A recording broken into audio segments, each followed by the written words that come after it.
বিধানসভা নির্বাচনের দামামা বেজে গেছে। চোপড়ায় রাজনৈতিক সমীকরণ বদলাতে শুরু করেছে।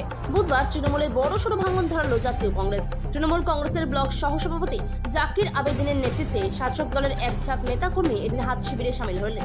রায়গঞ্জে কংগ্রেসের জেলা কার্যালয়ে তাদের হাতে দলীয় পতাকা তুলে দেন জেলা সভাপতি মোহিত সেনগুপ্ত। রাজনৈতিক মহলের খবর, বেশ কিছুদিন ধরেই দলের অন্দরে জাকির আবেদিনের দূরত্ব বাড়ছিল। দলীয় কর্মসূচিতে অংশ না নেওয়ার অভিযোগে তৃণমূলের তরফে তাকে শোকজ করা হয়েছিল। সেই শোকজের জবাব দেওয়ার পর একটি সাংবাদিক সম্মেলন করে তৃণমূলের সমস্ত পদ ছাড়ার ঘোষণা করেছিলেন জাকির। 3 সপ্তাহ রাজনৈতিক পর্যবেক্ষণে থাকার পর অবশেষে আজ তিনি পুরনো দলে ফিরে আসার সিদ্ধান্ত নিলেন। জাকির আবেদনে মূলত কংগ্রেসের হাত ধরেই রাজনীতিতে হাতে খড়ি নিয়েছিলেন। ছাত্র রাজনীতি থেকে শুরু করে গ্রাম পঞ্চায়েত ভোটে কংগ্রেসের টিকিটে জিতে উপপ্রধানের দায়িত্ব সামলেছেন তিনি।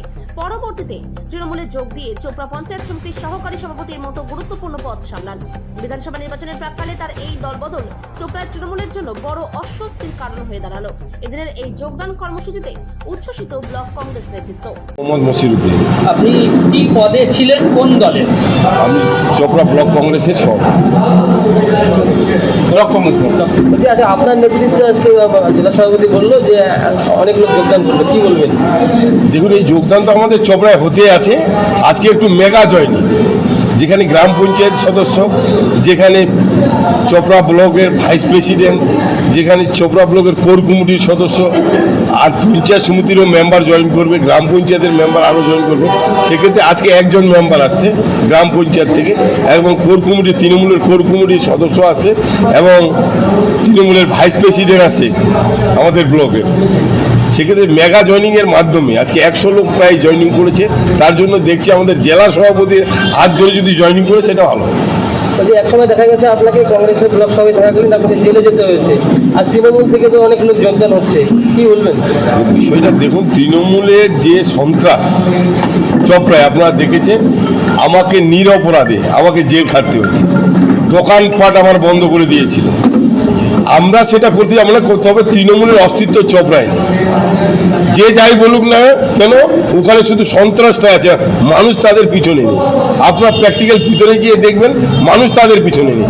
সন্ত্রাস বাহিনী, কিছু মস্তান বাহিনী তাদের পিছনে ঘুরে বেড়াচ্ছে।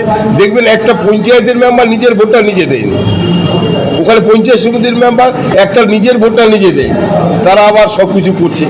তো আমরা সেটার পরিবর্তন চাইছি। তার জন্য চোপড়ার মানুষ শয়ে শয়ে, কিছুক্ষণ আগে আপনার একটা প্রশ্ন করলেন, আমি শুনলাম যে সূর্যালী অঞ্চলে সাপ্তার বর্তমান সেখানে অঞ্চল সভাপতি আছে, তিনি বলছেন আমরা বিধায়ককে মানি না, দিদিকে মানি।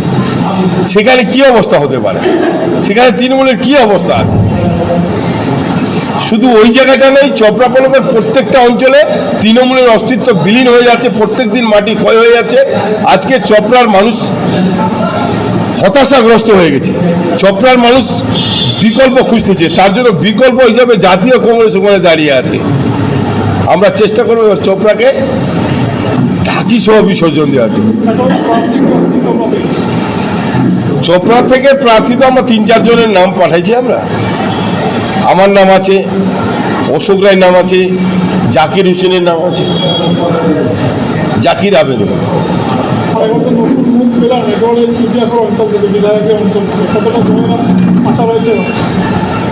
দেখুন, জয় তো আমরা নিশ্চিত আশা করে নেমেছি।